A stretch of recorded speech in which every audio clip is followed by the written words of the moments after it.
Allahu Rabbi wal Islamu din. Bapak Ibu tahu enggak kenapa kita sekarang bisa tablik seperti ini?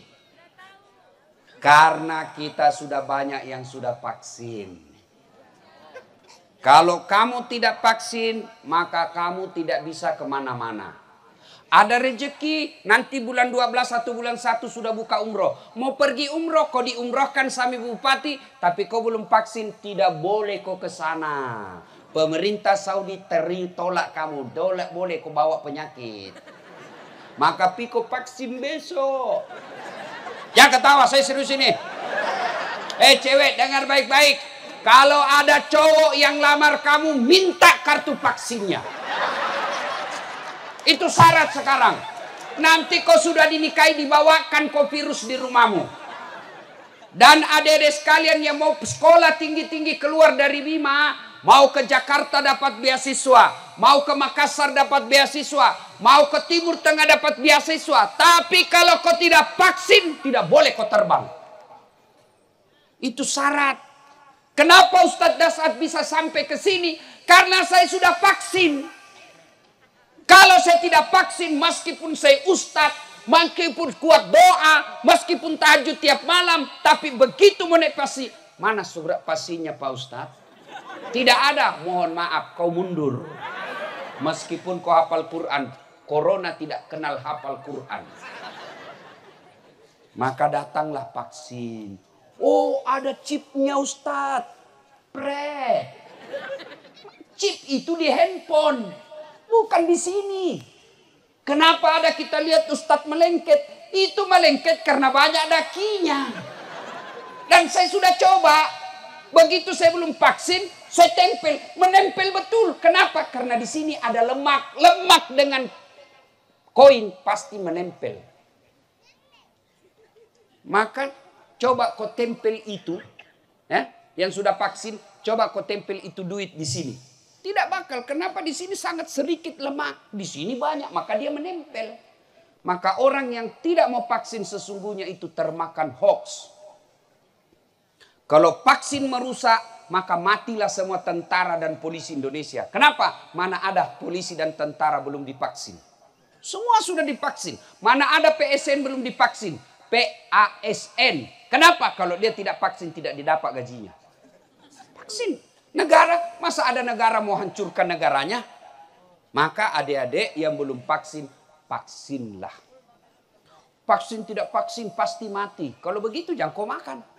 Makan tidak makan pasti mati. Kenapa kita makan? Karena ikhtiar kita agar bisa tetap hidup. Tapi biar kau makan 10 karung, kalau tiba ajalmu pasti mati. Biar kau vaksin 10 kali, tiba ajalmu pasti mati. Lalu kenapa kita vaksin? Upaya kita agar kita tidak kena corona. Jelas? Dan enaknya sekarang vaksin gratis. Tidak berbayar. Nanti kalau sudah mulai banyak, kau mau vaksin lagi, sudah dibayar bos. Dia bilang pemerintah, sudah mau dikasih gratis, kau kepala batu sekarang kau bayar. Yang ketawa, saya serius ini. Salatullah, salamullah, ala toha, rasulillah. Salatullah, salamullah, ala yasin. Ibu bapak, saudara-saudara sekalian, teristimewa yang kita hormati, Ibu Bupati Kabupaten Bima beserta Ketua DPR dan Wakil Bupati.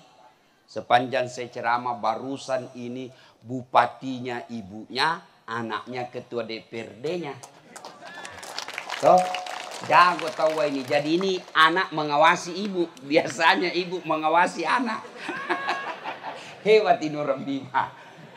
Yang kita hormati Bapak Kapolres Kabupaten Bima. Bapak AKBP 2 bunga-bunga. Itu AKBP. Naik sedikit kombes. 3 bunga-bunga. Naik sedikit bintang 1. Bintang 2. Bintang 4. Pasti pensiun. Jadi jangan sombong ketika jadi Kapolres. Kapolres saja tidak boleh sombong. Apalagi Satpol PP. Hah? Satpol PP saja tidak boleh sombong, apalagi kau security. Security saja tidak boleh sombong, apalagi kau yang pengangguran. Maka jangan sombong. Ustadz sombong. Oh, tidak boleh Ustadz sombong. Kenapa Ustadz sombong? Tidak boleh. Ini Dasat Latif. Kau tahu kenapa dia hebat? Karena ada yang nonton. Saya di sini ceramah menggebu-gebu 2 jam, hebat ceramah, tidak ada yang nonton. Lewat Kapolsek, sudah lama itu gila Pak Ustaz. Maka jangan sombong, tidak ada orang suka orang sombong. Ya, Bapak Dandim yang saya hormati. Saya lupa kalau 2 bunga apa. Apa kalau Dandim? Letkol, Letnan Kolonel. Dan Bapak Ibu, saya tidak sebut namanya satu demi satu, karena kalau saya sebut saya tidak ceramah, habis waktu. Seperti tadi ketua panitia disebut semua.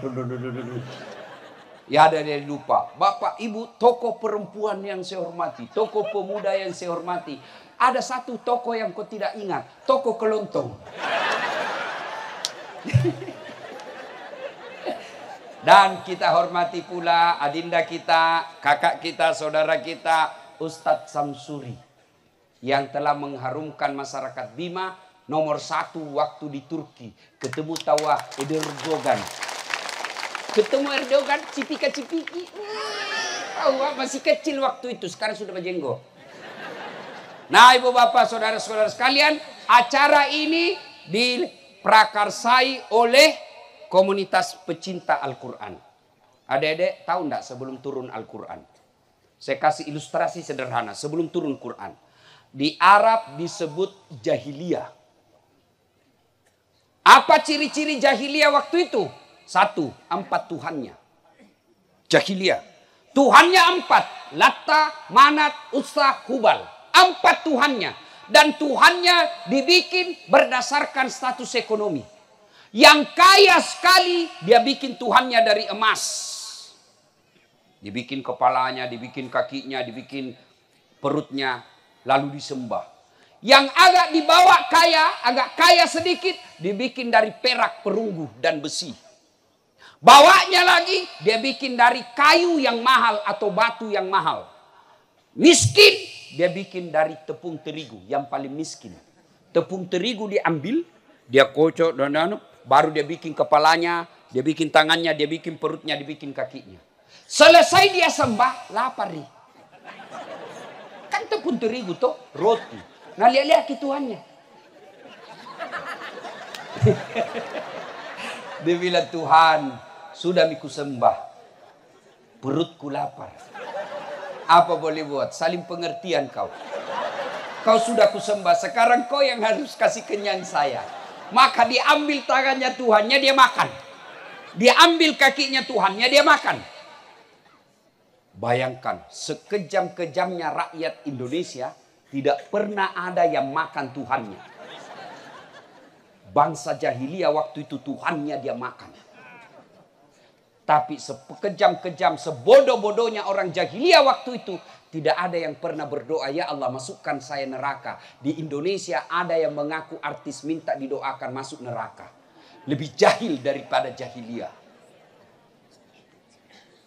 Kita hadir Islam memperbaiki akhlak yang dungu itu. Apalagi jahiliyah waktu itu. Jahiliyah perempuan tidak ada nilainya. Perempuan dilahirkan hanya untuk melahirkan. Bahkan perempuan waktu itu boleh dijadikan bahan judi. Misalnya kau suka istriku. Kau bisa boleh kita judi. Kalau saya kalah kau, saya pakai istrimu 2 hari. Boleh waktu itu. Perempuan waktu itu kalau dia lahir dan perempuan, maka bapaknya langsung ambil anaknya masih merah, dikubur hidup-hidup. Dan salah satu sahabat Nabi yang pernah lakukan, dialah Umar bin Khattab. Dia kubur hidup-hidup karena dianggap aib. Dulu orang menyembah berhala, sekarang tidak lagi menyembah berhala. Saya yakin tidak ada lagi sekarang yang sembah-sembah patung di Bima. Tapi saya curiga bukan patung dia sembah, tapi bupatinya dia sembah. Kapolresnya dia sembah. Pejabat-pejabat ini biasa di kantor Ibu Bupati. Yap, ibu. Ada kepala dinas di sini? Ada? Itu yang suka cari-cari muka itu.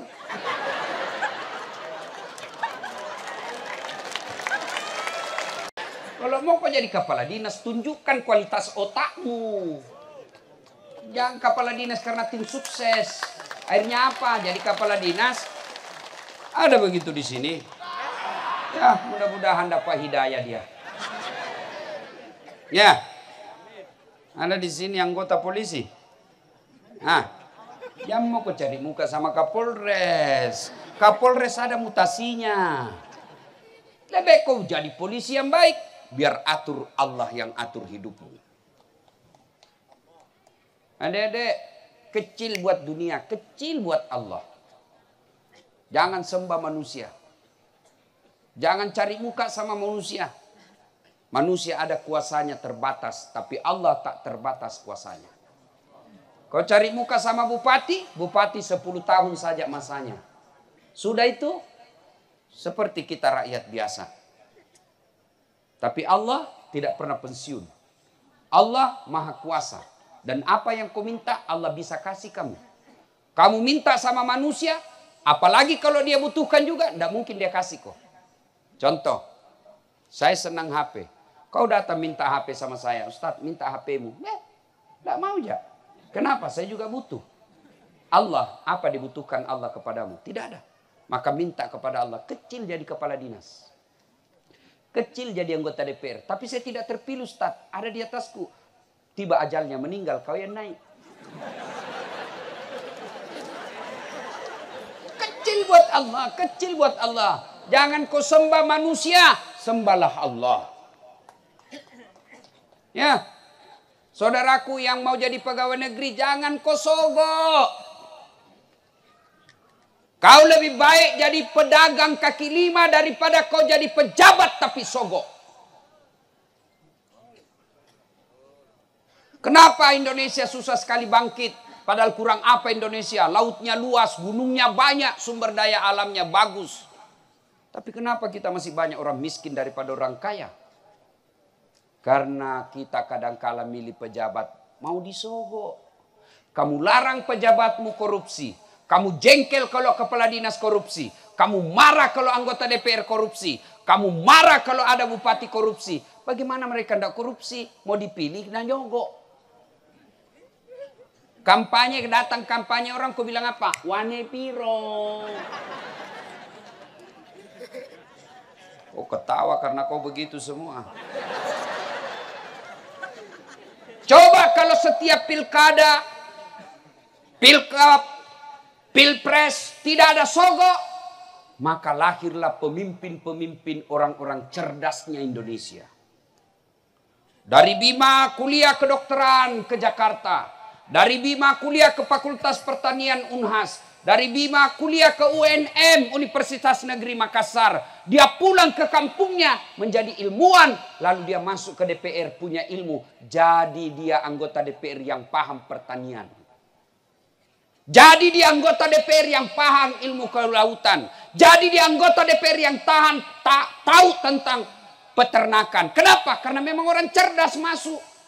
Tapi karena biaya politik mahal. Yang cerdas tidak punya duit. Karena biasa rata-rata yang cerdas itu anak-anak orang kurang mampu. Yang anak-anak orang kaya itu biasanya malas belajar. Akhirnya ditanya, beleng-beleng. Akhirnya orang-orang cerdas dari Kabupaten Bina, banyak orang cerdas tidak bisa ikut pilcaleg. Kenapa? Tidak ada uangnya kampanye. Akhirnya yang masuk hanya orang-orang yang standar ilmunya di bawah. Makanya besok-besok kalau ada pilkada jangan kau mau disogok.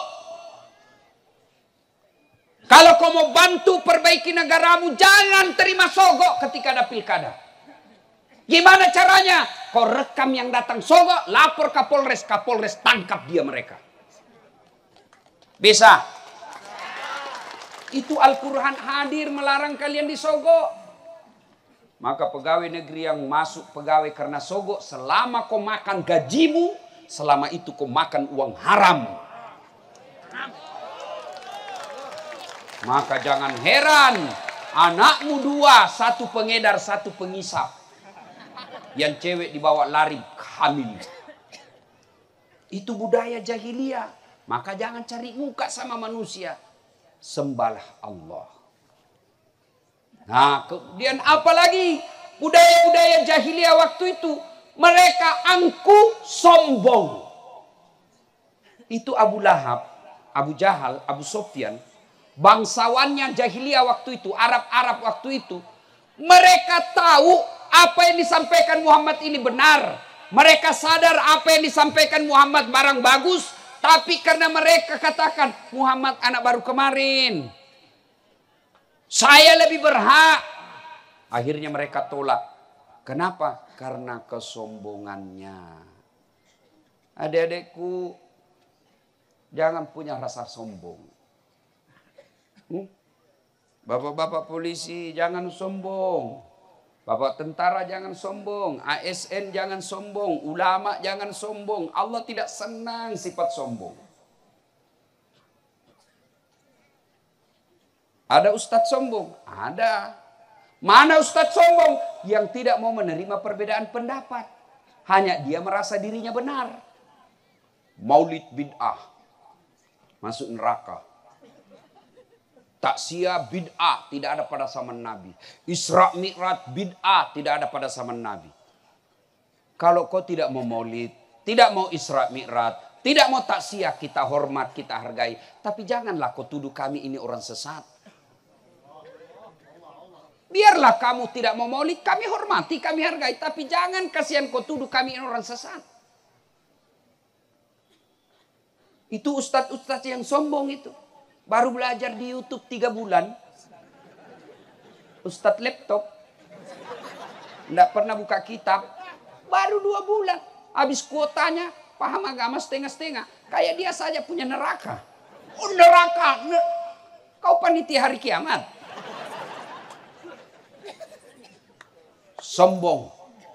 Allah tidak mencintai orang yang sombong. Allah membenci orang sombong. Dan tahu Fir'aun. Fir'aun itu diharamkan masuk surga. Abadi dalam neraka. Bukan karena dia bodoh. Bukan dia karena miskin. Bukan dia karena rakyat jelata. Dia raja. Dia orang kaya. Dia pejabat tinggi. Dia cakep. Tapi sombong. Haram masuk surga.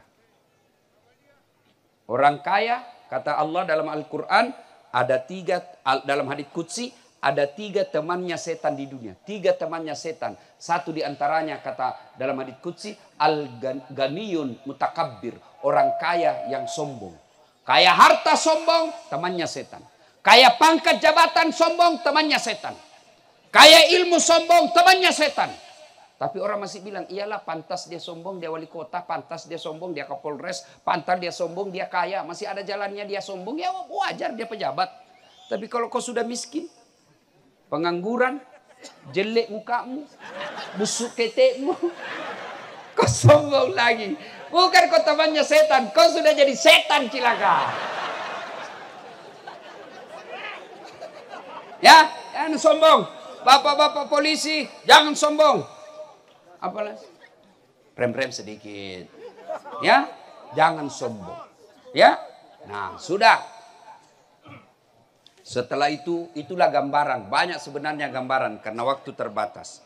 Maka ayat pertama turun. Iqra. Turunlah Quran. Ayat pertama yang Allah turunkan bukan perintah haji, bukan perintah puasa, bukan perintah sholat. Tapi ayat pertama turun, Iqra, baca. Baca ilmu kelautan, baca ilmu struktur tanah, baca ilmu pertanian, baca ilmu kehutanan, baca ilmu teknologi dan lainnya. Baca. Semua kau baca. Dengan catatan, Bismi rabbikal ladzi khalaq. Atas nama Tuhan. Baca ilmu pertanian. Setelah kau baca, angkat nama Tuhan. Baca ilmu pertahanan keamanan. Jadi polisi, jadi tentara. Baca itu. Setelah itu, muliakan nama Tuhan. Baca apa saja. Maka adik-adik sekalian, ini ayat menunjukkan kita umat Islam tidak boleh menjadi umat yang bodoh. Adik-adik, Imam Ali karamallahu wajah. Ali bin Abi Thalib, sepupu satu kalinya Nabi, anak mantunya juga Nabi. Sahabat juga yang masuk Khulafaur Rasyidin. Nabi akui Ali bin Abi Thalib paling cerdas dari semua sahabat beliau. Ditanya, ya Ali, jika kau disodorkan antara harta dengan ilmu, kau pilih mana? Adik-adik nih yang ada di depan saya. Kalau disodorkan kau iPhone 13 dengan kitab Durratun Nasihin, kau pilih mana? Kitab. Pencitraan. Ali ditanya, Ali kau pilih harta atau ilmu? Dengan mantap Ali menjawab, saya pilih ilmu. Kenapa pilih ilmu ya Imam? Ada 3 kelebihan ilmu dibanding harta. Ada 3 keutamaan ilmu yang tidak dimiliki oleh kalau kau punya harta. Apa itu? 1. Harta setengah mati kamu jaga. Ilmu dia yang jaga kamu. Saya punya duit 5 juta. Saya kasih masuk kaleng-kaleng. Orang Makassar bilang belek-belek. Kasih masuk belek-belek. Sudah itu digembok. Belek-belek saya mau keluar kamar. Saya kasih masuk di lemari. Gembok lemari. Sudah 2 gemboknya. Keluar kamar, gembok lagi pintu kamar, 3 gemboknya. Keluar rumah, gembok lagi rumah, 4 gemboknya. Keluar pagar, gembok lagi pagarnya, 5 gemboknya. Sampai di kantor hilang kuncinya. Setengah mati kau jaga toh itu uang. Iya. Sementara ilmu, dia yang jaga kamu. Mana buktinya? Pak Bupati, Pak Wakil Bupati. Bu Bupati di rumah beliau dijaga sama Satpol PP. Kemana-mana dikawal. Kenapa? Karena punya ilmu. Tidak mungkin jadi bupati kalau beleng-beleng. Dengar sambutannya tadi. Dengar sambutan tadi bupati. Suaranya menandakan keibuan. Enak didengar. Keibuan. Dan tidak panjang-panjang. Ada juga itu pejabat kalau dia sambutan panjang sekali. Nah bukan dia ditunggu. Dijelaskan juga maulid. Nah bukan kau pembawa hikmah maulid. Ada juga. Ibu, namanya ibu. Masya Allah, pengertian. Alhamdulillah. Dan mau lihat prestasinya ibu, lihat anaknya. Kalau anaknya baik, berarti ibunya berhasil. Ada orang sukses, anaknya berantakan. Ya.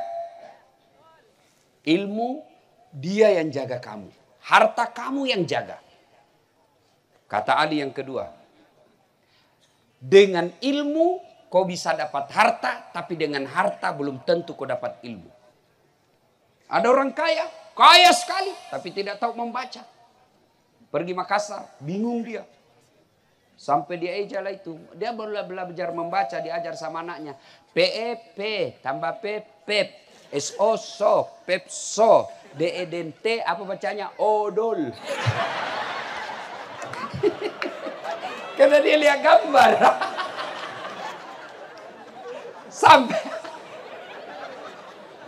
Sampai di Makassar dia dibelikan es krim. Tahu es krim, Dek? Itu es lembe-lembe.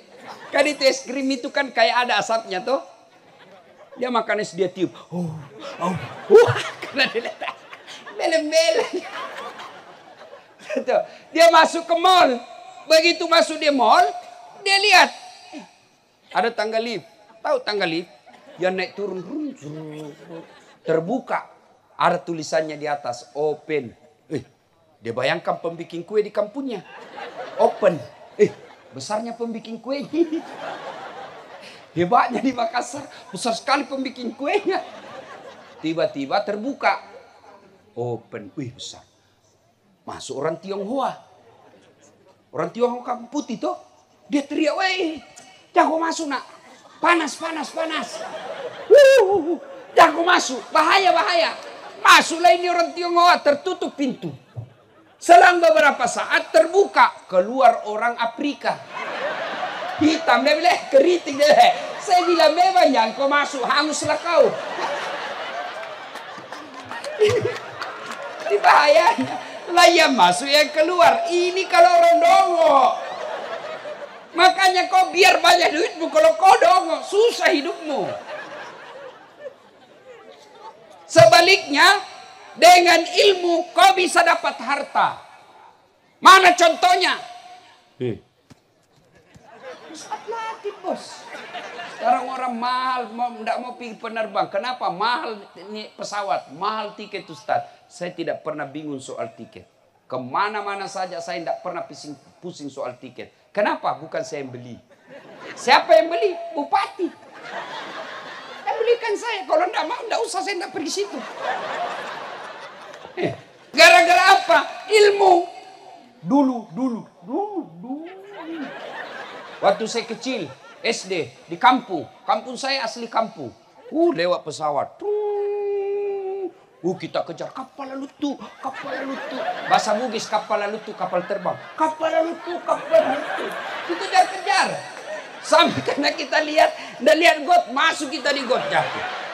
Saya bilang dalam hati, bisa gitu saya nanti naik pesawat. Saya bilang waktu itu, bisa gitu saya nanti naik pesawat. Subhanallah, Allahu Akbar. Sekarang capek saya naik pesawat. Dibayarkan pula. Bahkan naik pesawat pribadi, antar jemput. Pernah sering saya diantar jemput pergi khutbah. Cuma berdua saya di atas pesawat. Gara-gara apa? Bukan karena saya gagah, tapi karena saya punya ilmu. Maka adik-adik belajar. Biar kau jelek, tapi kalau kau punya ilmu, kau akan jadi orang berwibawa.